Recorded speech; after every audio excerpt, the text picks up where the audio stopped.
Baik, silakan.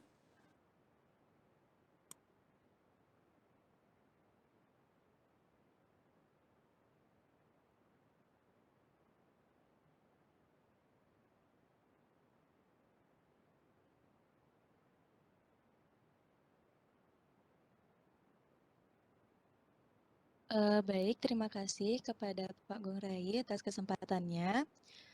Di sini kami dari kelompok 12 akan mempresentasikan PPT dengan judul Vaksin Diagnostik Antigen, Antitoksin, dan Venom.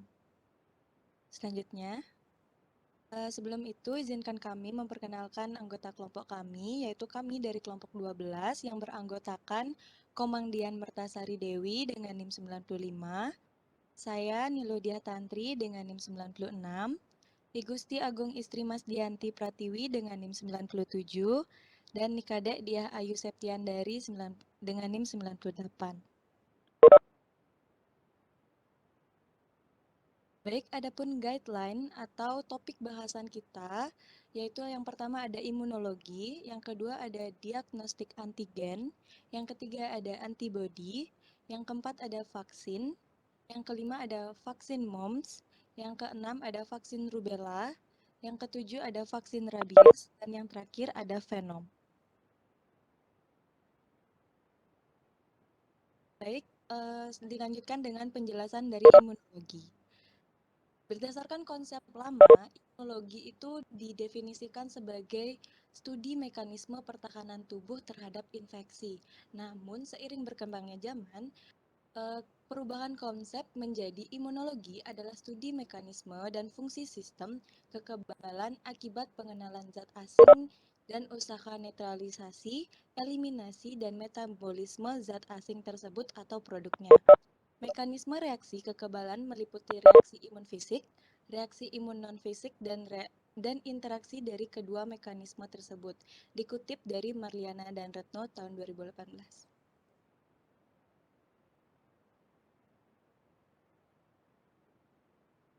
Selanjutnya ada antigen.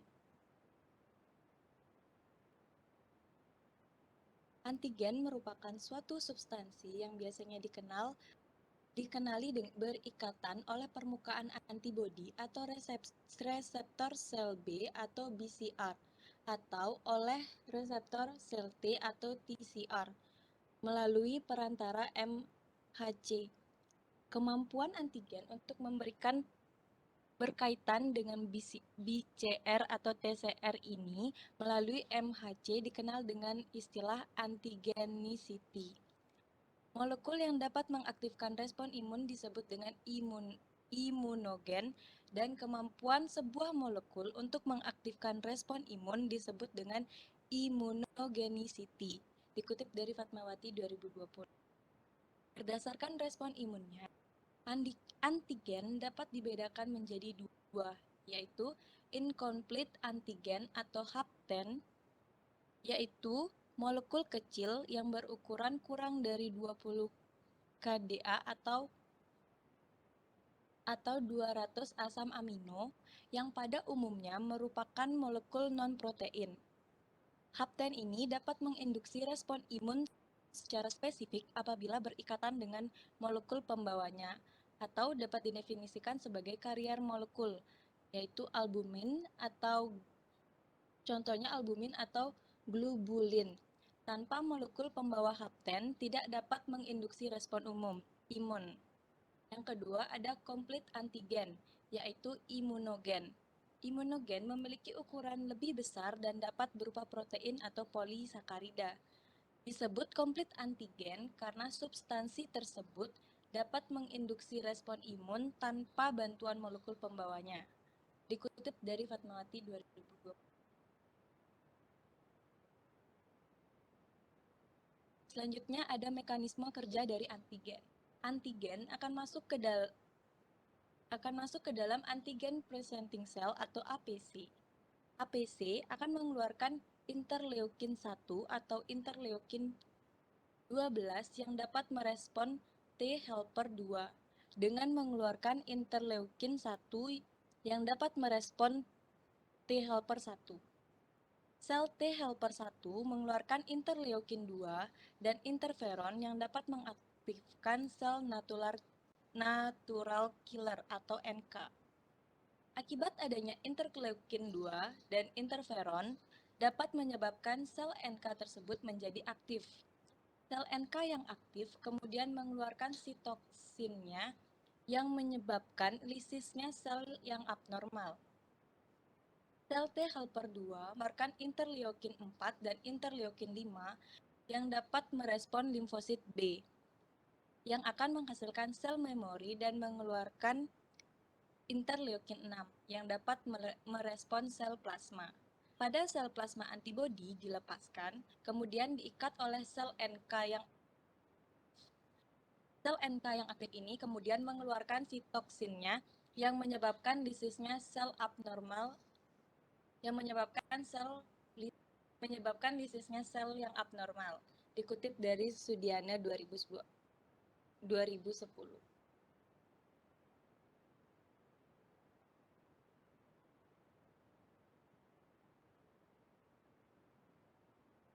Baik, selanjutnya materi akan dilanjutkan oleh teman saya. Lalu selanjutnya yaitu antibodi. Jadi antibodi untuk menghilangkan atau mengurangi zat asing yang masuk ke dalam tubuh. Adapun mekanisme kerja dari antibodi yang dimulai dengan indikatnya epitop atau bagian dari antigen oleh antibodi. Ikatan ini akan membentuk kompleks antigen antibodi yang berukuran besar dan akhirnya akan mengendap. Kompleks antigen antibodi ini juga dapat dikenali oleh sel makrofag yang nantinya akan mendegradasi kompleks ini.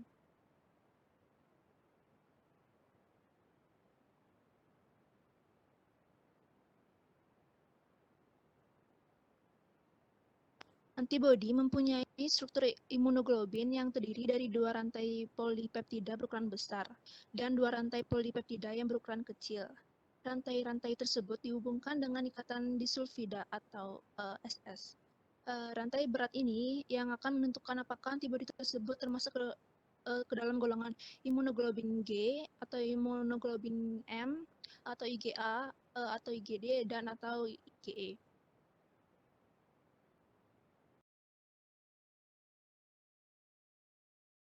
Atau convert atau FC dan bagian variabel. Dan bagian lestari ini merupakan bagian yang berinteraksi dengan unsur-unsur lain dari sistem imun yang mempunyai reseptor FC. Sementara itu, bagian variabel merupakan bagian yang berperan untuk mengikat antigen. Meskipun jenis antibodinya sama, tetapi urutan asam amino bagian variabel akan berbeda jika antigen yang direspon oleh antibodi tersebut berbeda. Jadi next.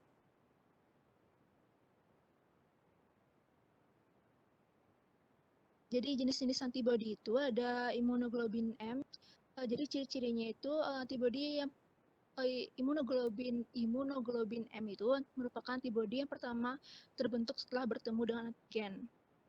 IgM ini akan muncul setelah 4 hingga 5 hari setelah terpapar.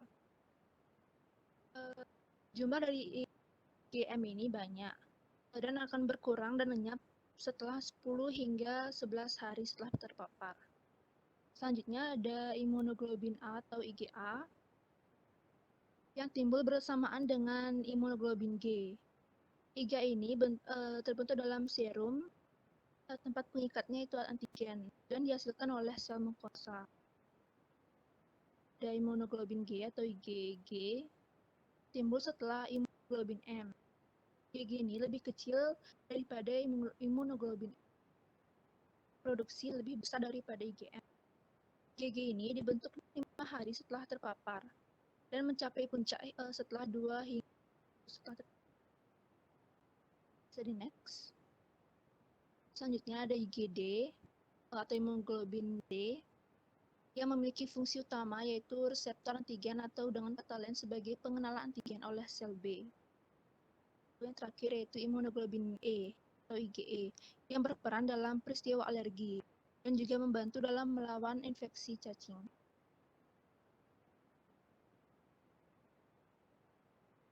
Selanjutnya, saya juga akan membahas mengenai biosintetis metabolit sekunder.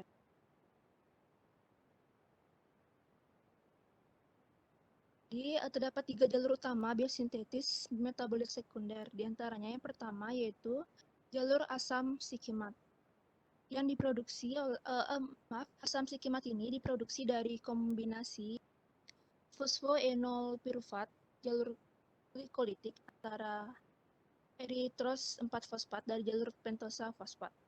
Jalur sikimat ini mengarah ke berbagai senyawa fenolik, turunan asam sinamat, lignan, dan alkaloid. Kedua, ada jalur asam mevalonat dan metil eritriol fosfat atau MEP.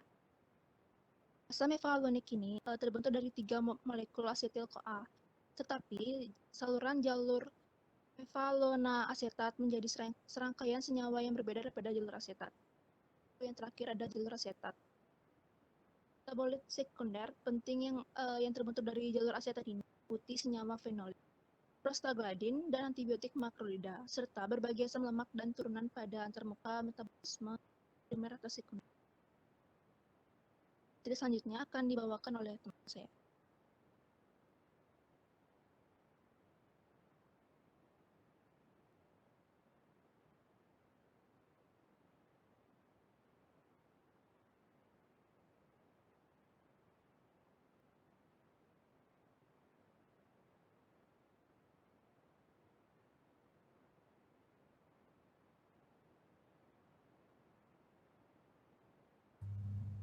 Baik, selanjutnya saya akan melanjutkan penjelasan untuk materi vaksin.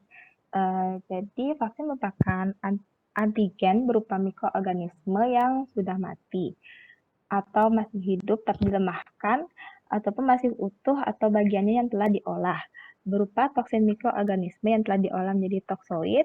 Protein rekombinan yang bila diberikan kepada seseorang akan menimbulkan kekebalan spesifik secara aktif terhadap penyakit infeksi tertentu. Jadi vaksin dapat digolongkan menjadi 2 golongan, yaitu penggolongan berdasarkan asal antigen dan sensitivitas terhadap suhu. Kemudian yang pertama untuk penggolongan berdasarkan asal antigen, yang pertama ada yang berasal dari bibit penyakit atau dari derivat virus atau bakteri liar yang dilemahkan. Kemudian juga ada berasal dari bakteri dari bibit penyakit yang dimatikan atau inactivated. Kemudian yang kedua, penggolongan vaksin berdasarkan sensitivitas terhadap suhu. Jadi ada vaksin yang sensitif suhu beku atau pre-sensitif, dan juga ada vaksin yang sensitif terhadap panas atau heat sensitive. Mungkin contoh dari vaksin pre-sensitif itu bisa seperti vaksin hepatitis B, DPT, DPT-HB, DT, dan TT. Untuk vaksin sensitif heat sensitif bisa contohnya kayak vaksin BCG, polio, dan vaksin campak. Baik, next. Jadi saya akan lanjut untuk membahas vaksin mumps.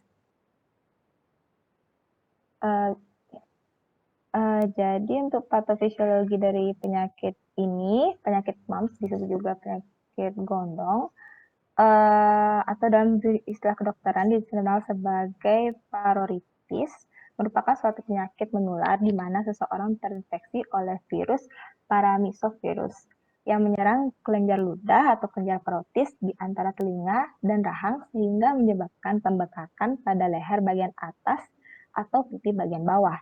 Jadi gejala yang dapat terjadi jika terkena pada penyakit mumps, meningkatnya suhu dan rasa ketidaknyamanan pada rahang. Kemudian disertai dengan pembekakan kelenjar parotis. Nah, seringkali terjadi pembekakan yang tidak merata. Jadi satu sisi wajah terlebih dahulu membekak sebelum sisi yang lainnya. Next. Jadi untuk sumber metabolit dari vaksin mumps. Jadi vaksin mumps itu tidak hanya berupa zat aktif yang berasal dari strain virus, tetapi terdapat komposisi tambahan seperti sukrosa dan gelatin.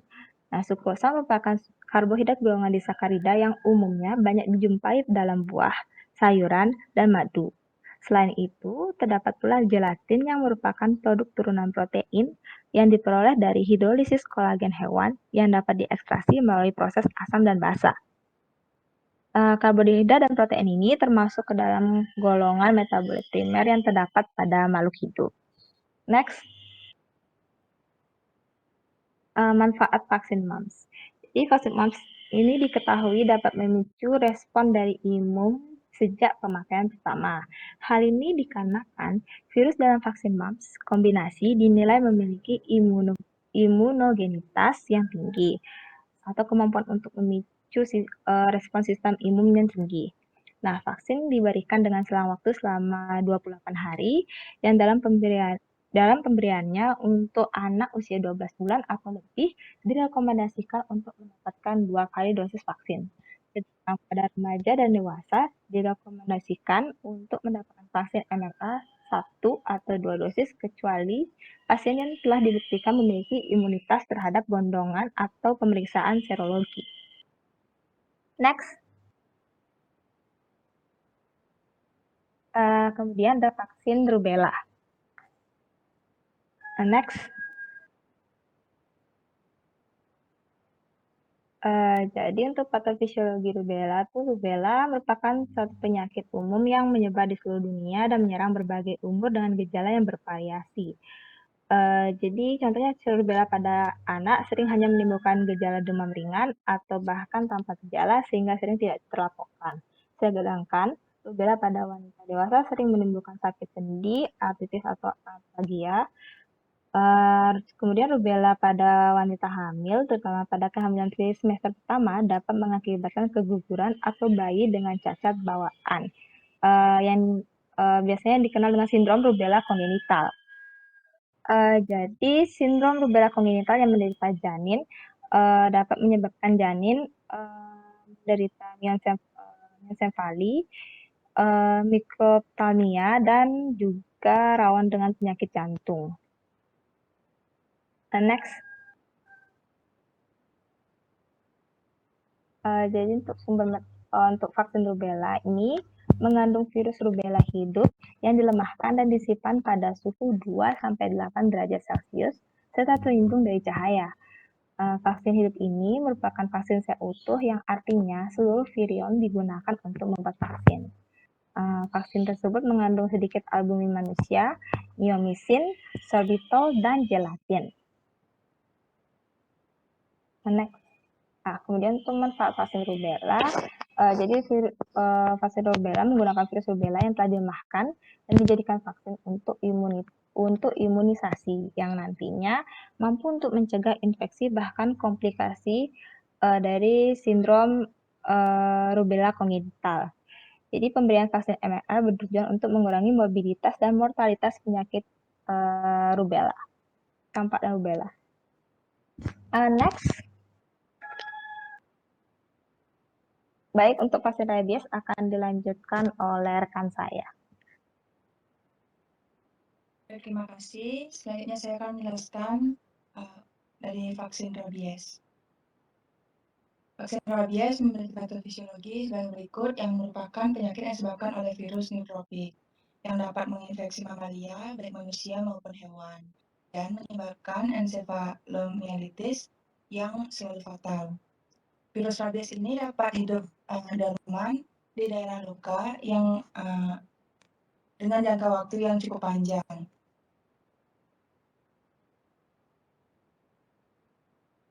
Virus ini akan naik secara ascendens dari saraf perifer ke medula spinalis dengan kecepatan 3 mm per jam. Setelah gejala encephalitis menetap, virus akan menyebar ke bawah saraf cranialis. Virus ini akan berkembang biak dalam berbagai organ, tetapi yang terpenting pada cara penularannya adalah melalui kelenjar ludah. Gejala pertama yang timbul yaitu rasa yang tidak enak badan, gelisah, kadang-kadang demam atau mual. Pada daerah gigitan akan terasa sakit, gatal, atau rasa panas, dan kadang-kadang akan merasakan kesemutan.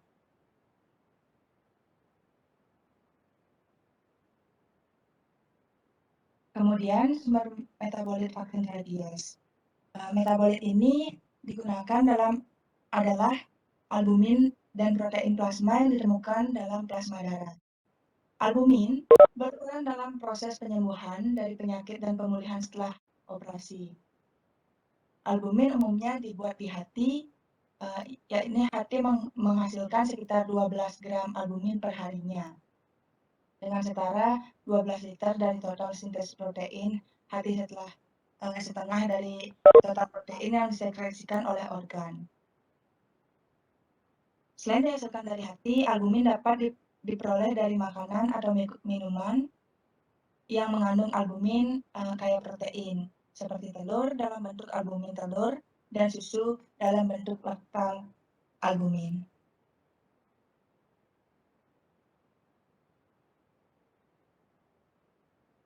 Kemudian, di sini akan membahas mengenai manfaat dari vaksin rabies. Pemberian vaksin anti rabies atau VAR dapat mencegah virus yang bergerak menuju saraf pusat, yakni otak. Vaksin dapat diberikan sebelum atau segera setelah terpapar dari virus ini. Penyakit rabies dapat dicegah dengan memberikan vaksin pada binatang yang berpotensi sebagai penyebar dari virus rabies. Ketika kita terkena gigitan hewan yang kita curigai, luka yang kita alami itu harus segera dicuci dengan air mengalir dan sabun agar lemak yang menyelimuti virus rabies larut sehingga virus dapat mati. Selanjutnya saya akan membahas juga mengenai venom.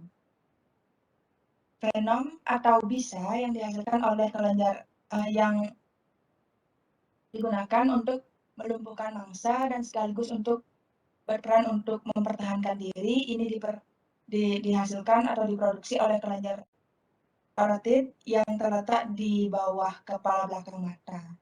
Berdasarkan sifat pada tubuh mangsa, dibagi menjadi 3, yakni ada hemotoksik, neurotoksik, dan sitotoksik.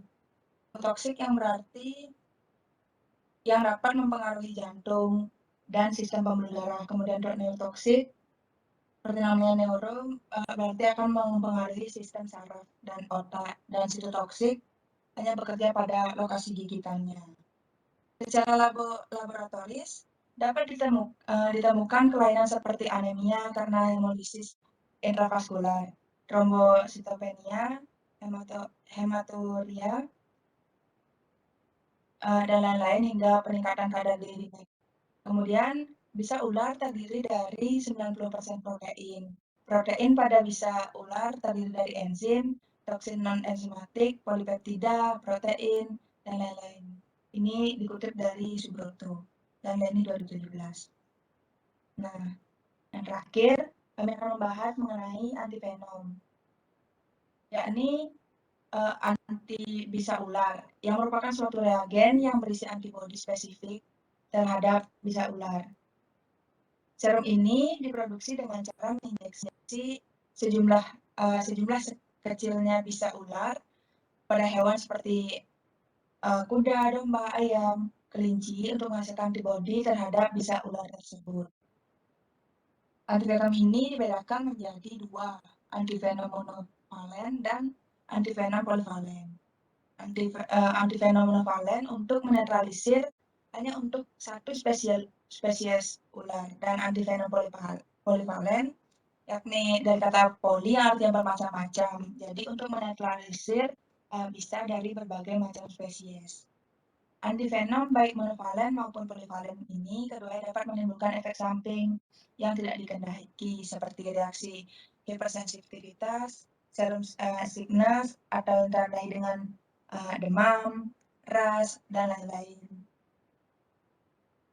Penggunaan premedikasi seperti adrenalin, antihistamin, hidrokorsitol sering direkomendasikan untuk mengurangi efek penggunaan serum anti bisa ular ini. Nah, sekian materi dari kami. Pustaka yang kami gunakan sebagai literatur telah kami cantumkan pada link berikut. Kemudian saya akan kembalikan kepada moderator. Terima kasih. Baik, terima kasih, Dian. Baik, itu pemaparan materi dari kelompok kami tentang vaksin, diagnostik antigen, antitoksin, dan venom. Selanjutnya, saya kembalikan kepada Pak Guru.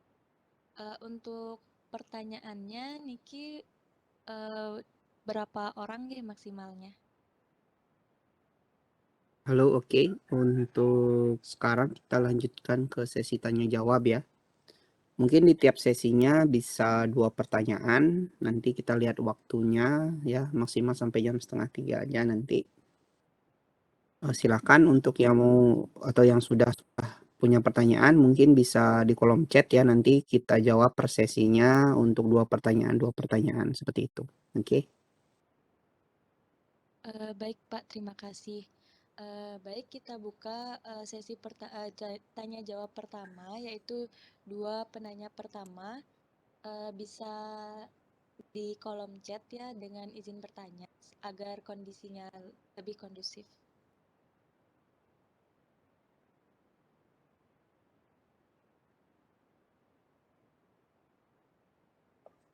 Baik, silakan adik-adik yang sudah punya pertanyaan untuk bertanya kepada kelompok 12 ya.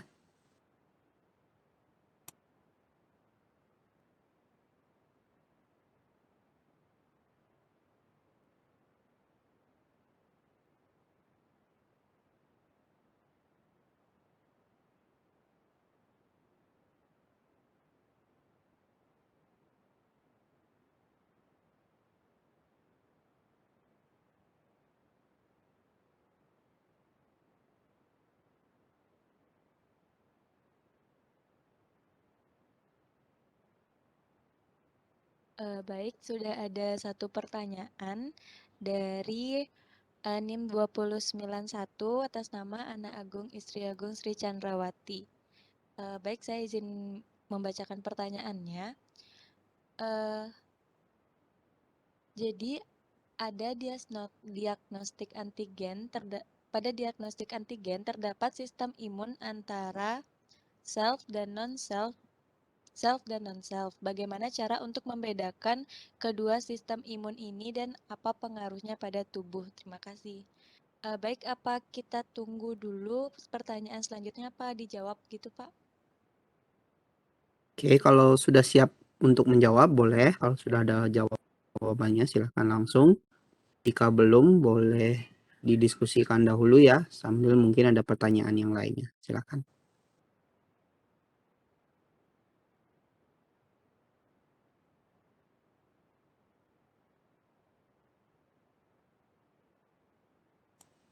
Baik, kami izin mendiskusikan terlebih dahulu. Sambil kami berdiskusi, jika ada yang ingin bertanya, bisa melalui kolom komentar. Nggih, terima kasih.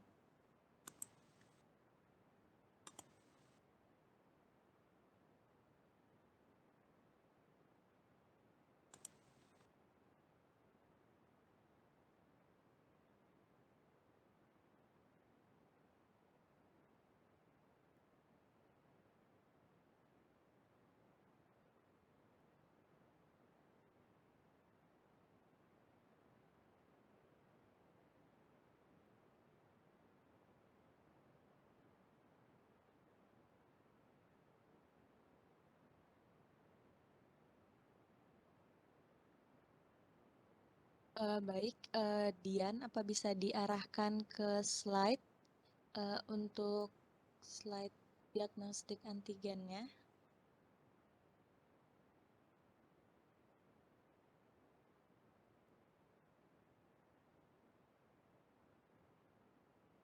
Baik, untuk Dak Diah, dipersilahkan untuk menjawab.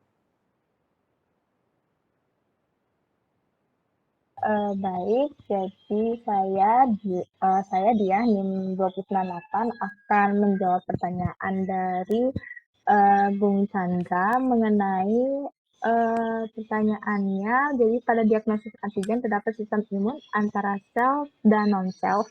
Lalu bagaimana cara untuk membedakan sebuah sistem imun dan apa pengaruhnya pada tubuh? Terima kasih banyak. Mungkin jadi mungkin maksudnya seperti yang jadi pada sel tubuh tuh maksudnya begini. Jadi sistem imun memiliki kemampuan untuk mengenali sel yang self dan non-self. Itu maksudnya mampu mengenali sel yang merupakan sel sel miliknya sendiri, sel tubuh itu sendiri, dan sel asing. Jadi biasanya yang mengenali ini itu oleh sel T. Jadi nanti sel T itu akan mengenali antigen yang masuk ke dalam tubuh. Nah, dia itu mengenalinya tuh jadi antigen itu diidentifikasi melalui MHC atau Major Histocompatibility Complex. Atau bisa disebut dengan Human Leukocyte Antigen. Jadi ini merupakan suatu molekul protein yang terdapat pada hampir semua permukaan sel-sel tubuh suatu organisme. Jadi melalui MHC ini nanti dari sel dia akan mengenali apakah sel tersebut merupakan sel tubuhnya sendiri atau bukan, seperti itu. Jadi fungsi kemampuan untuk identifikasi ini agar nanti saat antigen masuk dan saat sistem imun ingin menyerang antigen yang masuk, jadi sistem imun kita tidak akan mencelakai sel tubuh kita sendiri seperti itu. Mungkin begitu penjelasan dari saya. Apakah bisa diterima atau mungkin ada yang masih bingung?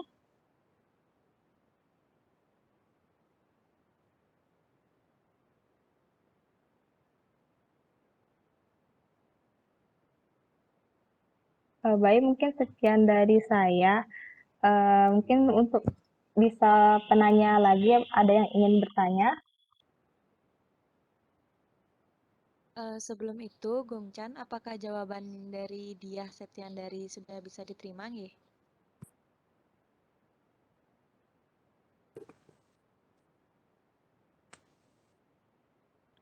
Baik, terima kasih Gongchan.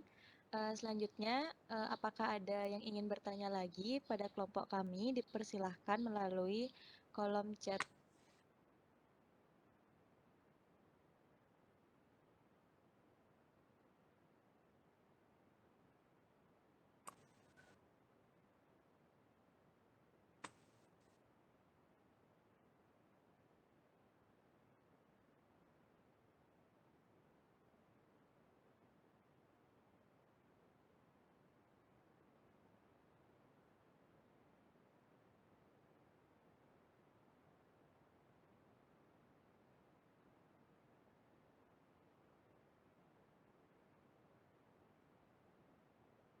Ya, adik-adik, silahkan yang masih punya pertanyaan.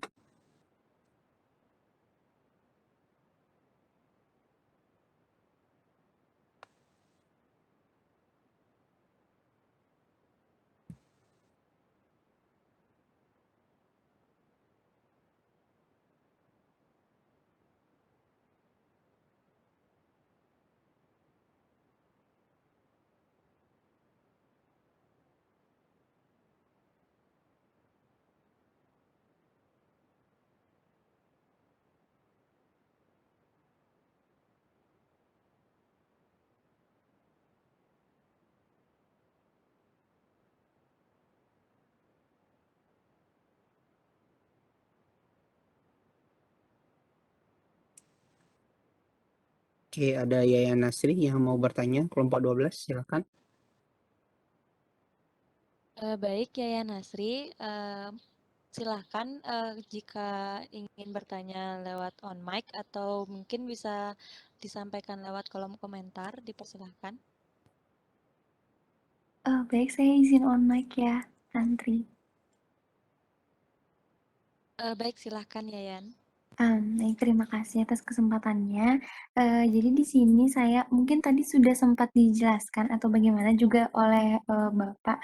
Mohon maaf karena sinyal saya agak, jelek jadinya putus-putus. Saya masih, ada kurang mengerti yang mengenai antibodi, 5 jenis antibodi yang tadi sudah dijelaskan juga yaitu IgM, IgG, IgA, IgD, dan IgE. Nah itu kan ada 5 jenis tuh. Bagaimana ya mekanisme mereka ini di dalam tubuh seperti itu misalnya, mungkin IgG yang selalu maju kalau ada apa-apa duluan atau seperti apa? Kayak gitu mungkin bisa dijelaskan. Terima kasih. Baik, Yayan. Terima kasih atas pertanyaannya. Eh, Kami izin berdiskusi terlebih dahulu, nggih, Pak. Ya, silakan.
Baik, saya izin menjawab pertanyaan dari Yayan. Untuk pertanyaannya, apakah bagaimana mekanismenya dalam tubuh ya antibodinya ini dan apakah IgG itu selalu pertama, itu kan?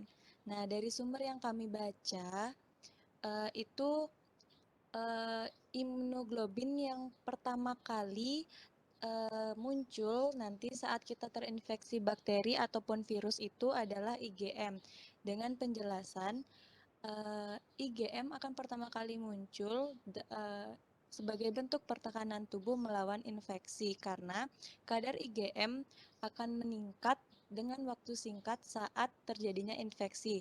Kemudian mulai perlahan-lahan mulai menurun dan digantikan oleh antibodi IgG. Seperti itu ya, Yan. Apakah bisa diterima?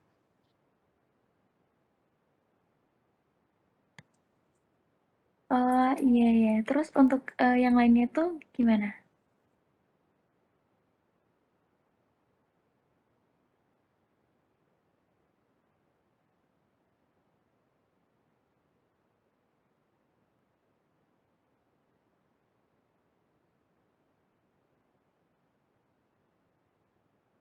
Lalu untuk yang lainnya itu kalau misalnya dijelaskan dari sumber yang kami baca lagi, itu kalau misalnya IgA itu akan muncul sebagai antibodi seperti terjadinya reaksi alergi, sedangkan IgE itu akan muncul saat kita terjadi peradangan seperti itu.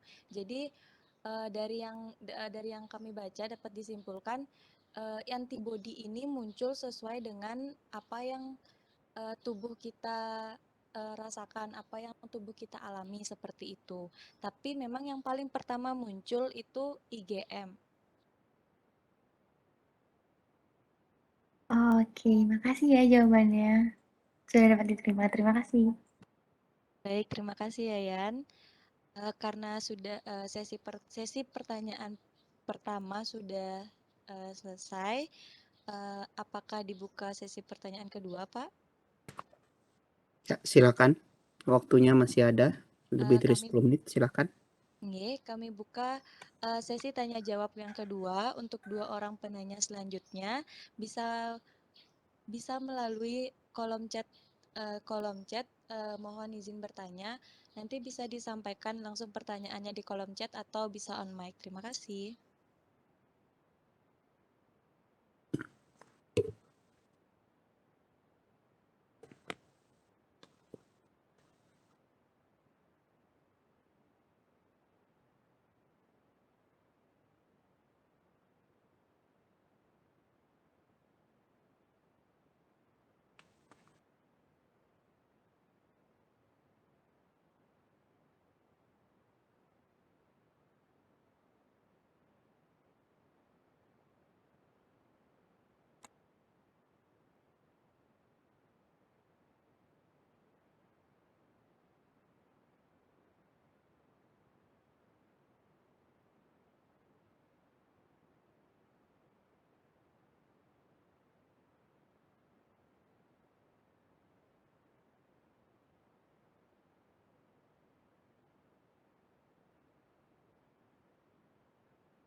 Baik, sekali lagi, apakah ada yang ingin bertanya ke kami? Bisa melalui kolom chat komentar. Terima kasih.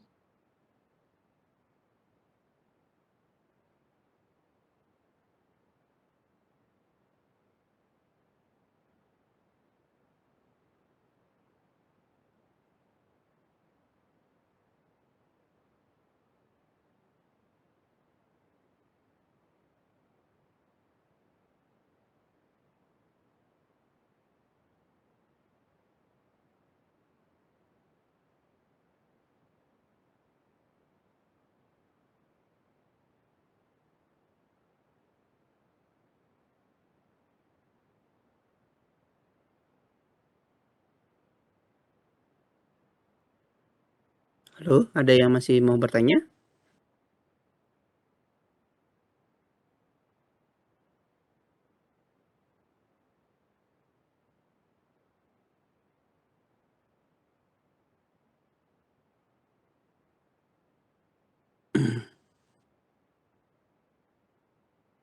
Mungkin nggak ada lagi ya, kelompok 12.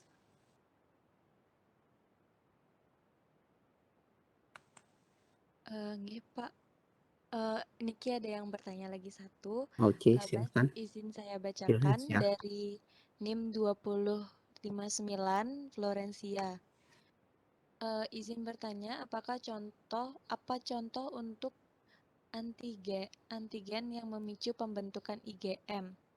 Baik, terima kasih Flo atas pertanyaannya. Kami izin mendiskusikan.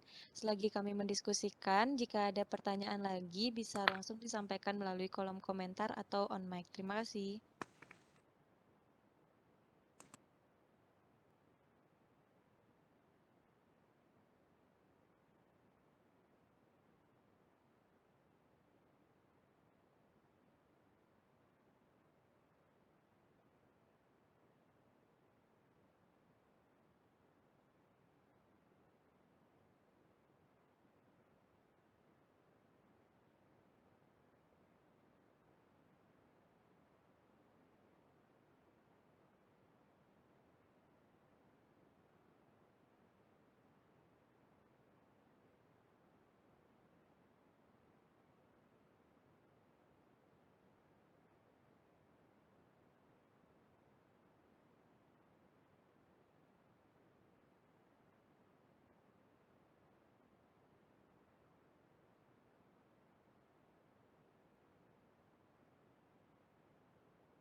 Permisi, izin masuk. Apakah suara saya terdengar? Ya, terdengar dia. Silakan Dek Dia. Baik, jadi untuk menjawab pertanyaan dari Flo, apa contoh antigen yang memicu pembentukan IgM? Jadi seperti ini, IgM itu merupakan sistem pertahanan pertama tubuh kita. Jadi apapun antigen yang masuk nanti, apabila dia berhasil memicu imunitas, memicu reaksi sistem imun, nanti IgM itulah yang pertama bereaksi untuk untuk ke antigen tersebut. Nah, kemudian nanti dari IgM itu akan memanggil IgG. Nah, IgG itu yang mempunyai sel memori, dia akan mengidentifikasi antigen tersebut. Kemudian akan mengirim IgE untuk menyerang patogen yang masuk seperti itu. Mungkin singkatnya seperti itu. Jadi untuk antigen yang memicu pembentukan IgM sebenarnya IgM apapun antigen yang masuk nanti ke dalam tubuh, ketika dia berhasil untuk memicu respon, itu sudah dapat membentuk IgM, memicu pembentukan IgM, seperti itu. Dari saya mungkin ada teman kelompok saya ada yang ingin menambahkan?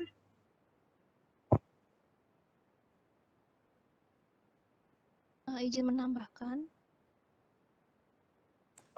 Ya, silakan. Baik, Pak. Jadi sama seperti temannya, jadi saya ingin menambahkan dikit aja.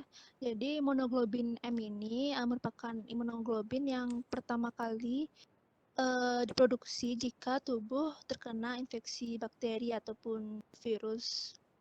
Jadi antigen yang dari luar yang masuk ke tubuh ini akan berhadapan dengan IgM untuk yang tahapan pertama.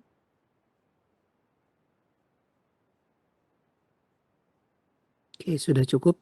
Mungkin dari Flo.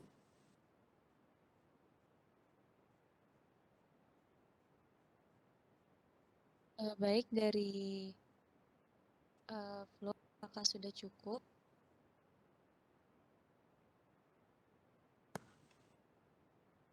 Baik, untuk contohnya kami sudah persiapkan. Dian, silahkan on mic. Baik, terima kasih kesempatannya. Jadi kami setelah diskusi kami mendapatkan satu contoh, yaitu seperti pada saat kita terinfeksi virus influenza. Sebagai bentuk pertahanan pertama, tubuh kita akan melawan infeksi tersebut. Nantinya kadar IgM akan meningkat dalam waktu yang singkat. Dan saat terjadinya infeksi. Jadi seperti yang sudah dijelaskan oleh teman-teman tadi, IgM akan memberikan perlawanan kepada virus influenza itu. Untuk Flo, bagaimana? Dari saya sekian, terima kasih.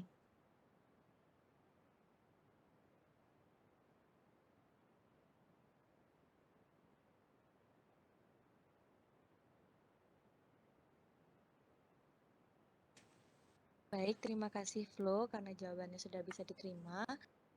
Karena pada sesi tanya jawab kedua masih ada sisa 1 slot. Apakah ada yang ingin bertanya lagi? Oke, mungkin bisa diakhiri aja kelompok 12 karena waktunya masih sisa 2 menit. Saya rasa nggak cukup. Iya, Pak. Baik, Oke. karena mengingat waktu sudah hampir selesai. Jadi presentasi pada hari ini akan kami tutup. Mohon maaf bila ada salah kata dan salah itu saja. Terima kasih. Selamat siang. Oke. Oke, terima kasih untuk adik-adik semuanya. Oke, sebelum perkuliahannya saya tutup, mungkin untuk memperjelas tadi ya terkait dengan IgM, IgE itu kapan diproduksinya, bagaimana mereka produksi, ya mereka diproduksi. Ini saya akan memberikan tugas ya untuk kalian semua tentang regulasi produksi dari imunoglobulin tersebut ya. Bagaimana sequence-nya atau proses terbentuknya dari keseluruhan imunoglobulin tersebut ketika suatu antigen itu masuk ke dalam tubuh manusia. Itu tugasnya. Yang pertama.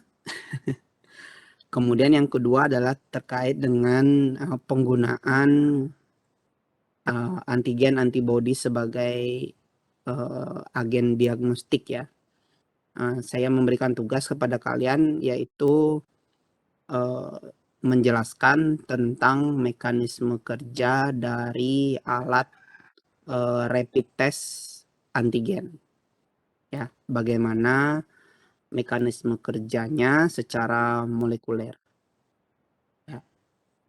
Bagaimana kok bisa timbul stripnya 1, bisa timbul stripnya 2, seperti itu, atau kapan bisa timbul tidak ada stripnya, seperti itu. Ya. Nanti untuk slot pengumpulan jawabannya saya akan cantumkan di OASE ya.